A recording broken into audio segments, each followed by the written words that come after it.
안녕하세요. 오늘 우리 함께 살펴볼 말씀은 예레미야 4장 19절에서 31절 말씀입니다.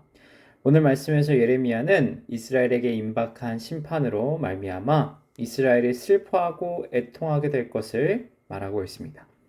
먼저 예레미야는 그들이 슬퍼하게 될 이유를 두 가지로 설명하는데요. 먼저 20절에서 그들은 연속되는 전쟁의 패망하는 가운데 온 땅을 탈취당합니다. 두 번째 이유는 22절에 나오는데요. 그들은 이러한 패망 가운데서도 여전히 자신의 죄를 깨닫지 못하고 하나님에 대해서 알지 못합니다. 그들은 하나님에 대해서 미련하고 자각이 없으나 뭐에 대해서는 자각이 있었습니까? 죄에 대해서는 자각이 있었고 죄에는 반응했으며 그것에 빠져 살기를 즐겨 했습니다. 결국 이스라엘 백성들은 하나님을 버리고 미련한 삶을 선택한 죄, 그리고 그 결과 하나님이 약속하셨던 땅을 잃어버리고 맙니다. 이 두 가지 이유로 그들은 애통하게 되는 거죠. 그러나 하나님은 여전히 은혜의 가능성을 완전히 배제하지는 않죠. 하나님은 예레미야 3장에서 그래도 돌아오라 라고 거듭 강조하시지 않았습니까? 그리고 예레미야 애가에도 가보시면요. 3장 33절에 이렇게 적혀 있습니다. 주께서 인생으로 고생하게 하시며 근심하게 하심은 본심이 아니시로다. 네. 여러분, 이처럼 하나님의 본심은 그들의 아픔이 아니었습니다. 하나님의 본심은 오늘 본문 27절에서도 나오죠. 27절을 한번 같이 읽어볼까요? 시작. 여호와께서 이와 같이 말씀하시길 이 온 땅이 황폐할 것이나 내가 진멸하지는 아니할 것이며. 네. 하나님은 그들을 향한 심판을 이미 결정하셨습니다. 하지만 완전히 진멸하지는 않을 것이다. 여전히 약속하고 계시죠. 이 엄중한 심판 가운데서도 은혜를 약속하시는 하나님의 본심을 우리는 봐야 하는 겁니다. 그러나 이스라엘의 백성들은 하나님의 이 본심에 여전히 무관심했고 예레미야는 이를 예언합니다. 오늘 본문은 이 심판 가운데 이스라엘 백성들이 어떤 반응을 보일 것인가를 보여주면서 맺고 있는데요. 세 가지 모습이 등장합니다. 제일 첫 번째는 29절에 나오는데요. 29절은 이스라엘 백성들이 전쟁을 피해 그저 도망가는 피난민이 될 것이다 예언합니다. 그들은 하나님을 찾기는커녕 도망치고 자신이 살 길을 찾기에 바쁠 것입니다. 그들은 아담과 하와가 죄로 인해 에덴 동산에서 쫓겨났듯이 하나님의 약속하셨던 그 땅에서 쫓기는 신세가 되는 거죠. 그들이 성읍에서 쫓겨나고 아무도 거기 사는 사람이 없게 될 것을 성경은 예언하고 있습니다. 두 번째로 나타나는 내용은 30절에 멸망을 당한 자에 대한 예언입니다. 30절에서 나오는 표현을 잘 보십시오. 이 표현은 시작부터 뭐라고 그를 호칭합니까? 이스라엘을 멸망을 당한 자여 라고 호칭하죠. 사실 이렇게 말하는 이유는 30절이 다루는 죄가 가장 민감한 성적인 죄, 특히 창녀들을 가리키는 표현이기 때문입니다.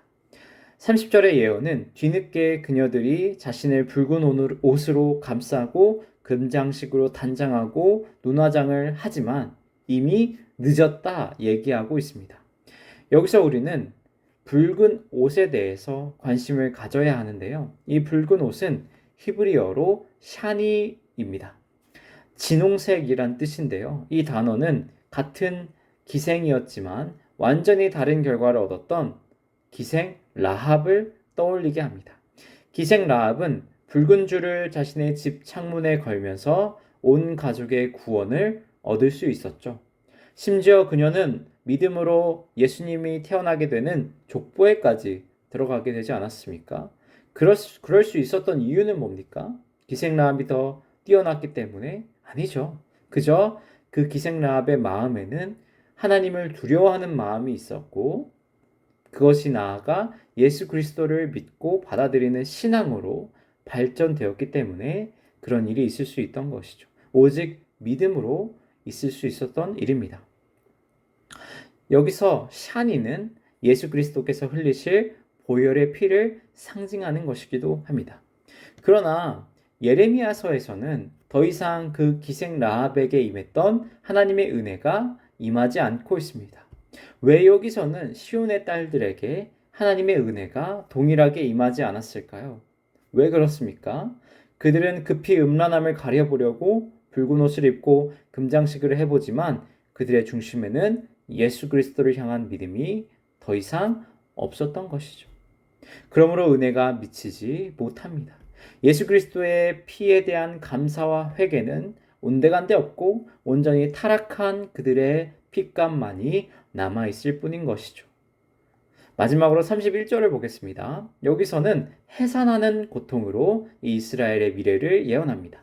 특히 초산이라는 표현을 사용하는데요. 이 초산은 처음 아이를 낳는 산모의 고통을 말합니다.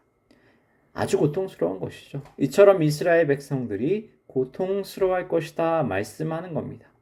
그런데 이 해산하는 고통은 신학적으로 굉장히 중요한 표현이죠.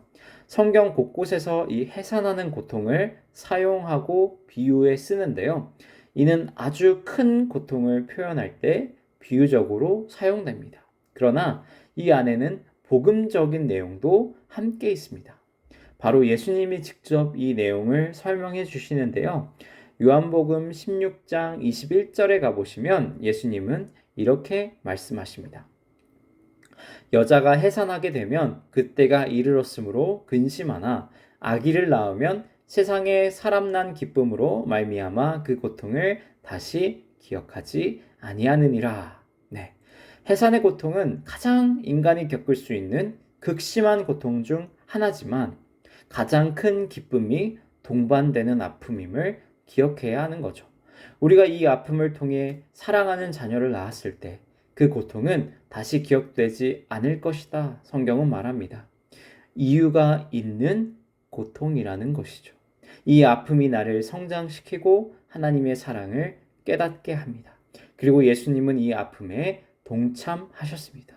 예레미야를 통해 주신 이스라엘의 심판은 이 해산의 고통과 같다 말하고 있습니다. 그들은 아파할 것이나 하나님을 만나고 그분 안에서 영원한 구원을 맛보게 될 것입니다. 사랑하는 성도 여러분, 우리의 삶도 다르지 않습니다. 우리는 여전히 고통으로부터 자유롭지 못한 삶을 살고 있습니다. 그러나 이 고통은 해산의 고통입니다. 우리는 이 고통 너머에 있을 기쁨과 영원한 하나님 나라에 대한 소망을 붙들고 살아가야 합니다.